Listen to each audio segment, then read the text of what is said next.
নমস্কার সকল শ্রোতা বন্ধুদের। এই 2025 সালে আপনাদের প্রত্যেককে আমার তরফ থেকে জানাই ইংরেজির হ্যাপি নিউ ইয়ার। আপনাদের 2025 ভীষণ ভালো কাটুক। আর অনেক ব্যস্ততার মধ্যে আমি ঘুরতে গিয়েছিলাম, একটু গলা বসে আছে, কিন্তু তাও আপনাদের এত ভালোবাসা, এত কমেন্ট, এত আপনাদেরই রিকোয়েস্টের জন্যে আজকে আমি একটি প্রথমবার তাসলিমা নাসরিনের একটি লেখা পড়ার চেষ্টা করছি। আর একটা খুব হাসির কথা বলি যে অনেকে পাঠ শুনেও অনেক রকম ভেবে নিয়ে ভাবছে সেটা আমার ব্যক্তিগত কথা, এবং তারা নানান রকম মন্তব্য করছে, কিছুজন, অবশ্যই সবাই নয়, হয়তো 5% মানুষ। তো তাদেরকে বলবো যে এগুলো আমি পাঠ করছি, এগুলো আমার ব্যক্তিগত জীবনের কিছু নয়। কিন্তু তো লেখাটির নাম কারো কারো জন্য এমন লাগে কেন, এবং লেখাটি অবশ্যই তাসলিমা নাসরিনের। আমি শুধু পাঠ করছি। আমার নাম দেবমিতায়নী দাস, আমি কলকাতা থেকে। জানি না কেন হঠাৎ কোনো কারণ নেই, কিছু নেই, কারো কারো জন্য খুব অন্যরকম লাগে, কোনো কারণ নেই। তারপরও বুকের মধ্যে চিনচিনে কষ্ট হতে থাকে।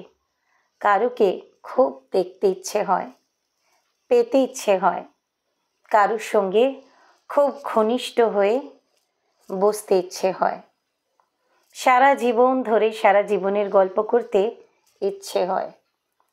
ইচ্ছে হওয়ার কোনো কারণ নেই, তারপরেও ইচ্ছে হয়। ইচ্ছের কোনো লাগাম থাকে না।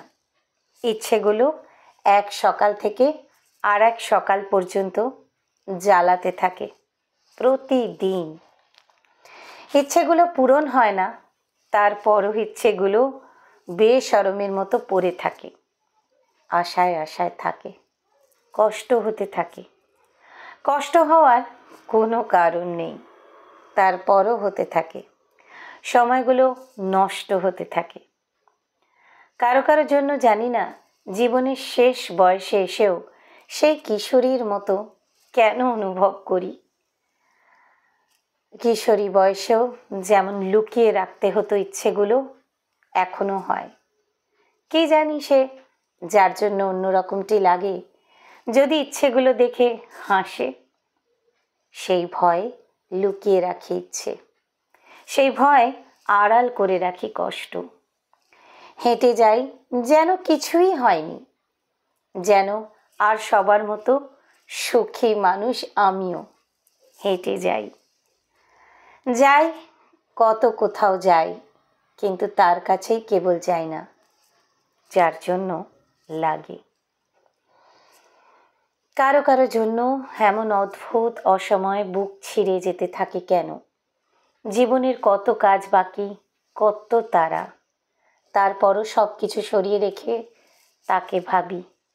তাকে না পেয়ে কষ্ট আমাকে কেটে কেটে টুকরো করবে জেনেও তাকে ভাবি। তাকে কোনোদিনও পাবো না জেনেও তাকে পেতে চাই। কেমন লাগলো অবশ্যই জানাবেন কমেন্ট সেকশনে। কোথা থেকে শুনছেন সেটিও জানাবেন। আর ভালো লাগলে আপনারা তো জানেনই, শেয়ার করবেন। শেয়ার করলে আমি খুব খুশি হই। একটা ভিডিও তৈরি করতে অনেকটা সময় লাগে, অনেক তৈরি হতে লাগে, নিজেকে সাজাতে লাগে। যদিও আমি এগুলো খুব একটা বেশি প্র্যাকটিস করার মতো সময় পাই না, কারণ আমি স্কুলে চাকরি করি, শিক্ষিকা। তো পড়ানো, ঘর সংসারের দায়িত্ব, বাইরের কাজ, ঘরের কাজ সব সামলানোর পর খুব বেশি সময় সোশ্যাল মিডিয়াতে আমি দিতে পারি না। কিন্তু যেহেতু আজ 2020 সাল থেকে আমি এই কোভিডের সময় থেকে এটা করছি, তো এটা একটা অভ্যেস। ভালো লাগে এত মানুষের প্রশংসা পেতে, এত মানুষের এত ভালোবাসা, তাই এইটা করে যাই। ভুল ত্রুটি ক্ষমা করবেন, নিজের মনে করে শুনবেন, আর অবশ্যই ভালো লাগলে আমাকে জানাবেন এবং শেয়ার করলে আমি খুব খুশি হব। ভালো থাকবেন সবাই। নতুন বছর সবার খুব ভালো কাটুক। আজ চলি, আসবো আবার আরেকদিন নতুন কোনো লেখা নিয়ে।